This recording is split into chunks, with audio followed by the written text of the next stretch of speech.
Okay, Dr. Kublalsingh, you are here this morning in front of the office of the Prime Minister, and I understand there was a press conference this morning. Why are you here? Document speaks truth and science and objectivity and logic and rationality to power.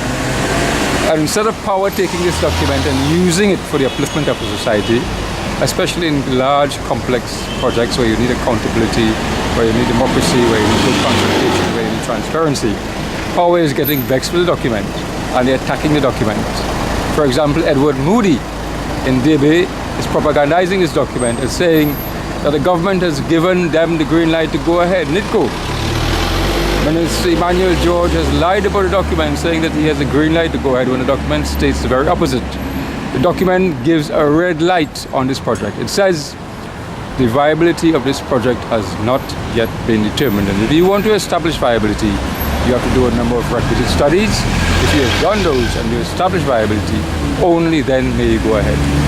So that's propaganda. And then the third person is the president of NIDCO, Dr. Carsten Charles, who is sending missive after missive after missive to the government, complaining, wanting them to soften the document, pointing to flaws in the document, delaying the process of publication, trying to create doubt in the public mind, bluffing, so that the public will eventually, he feels, have such doubt in their minds about the document that they will not believe it. But we need to support this document, and we've written to the Prime Minister asking her, instead of attacking the document, call her hounds off, call her pothounds off, let them start supporting the document, and she must be the first one to stand up on behalf of transparency, accountability and democracy and support this particular document. Okay, and is this the document that you hold in front of you?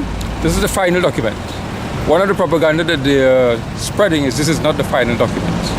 In the mind of Dr. Armstrong and all his team, on February 3rd, when they gave this document to JCC to pass to NIDCO and the government, it was final. The word final appears in the document. Final report. And they're trying to say it's preliminary to give them a chance to squeeze in material which they have to support the agenda.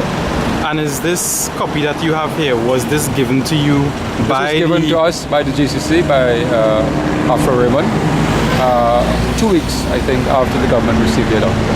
Okay. So were you here to deliver a letter to the office of the Prime Minister this morning? Yes, we delivered a letter outlining the different kinds of attacks which are being launched against this document, against transparency, accountability and science, and even the writers of the report, and calling on the Prime Minister to stand up and protect and support this document, because this is a national document, it's a landmark document, it gives the government a template by which to operate and deal with large, complex projects which have a lot of social, economic and environmental costs.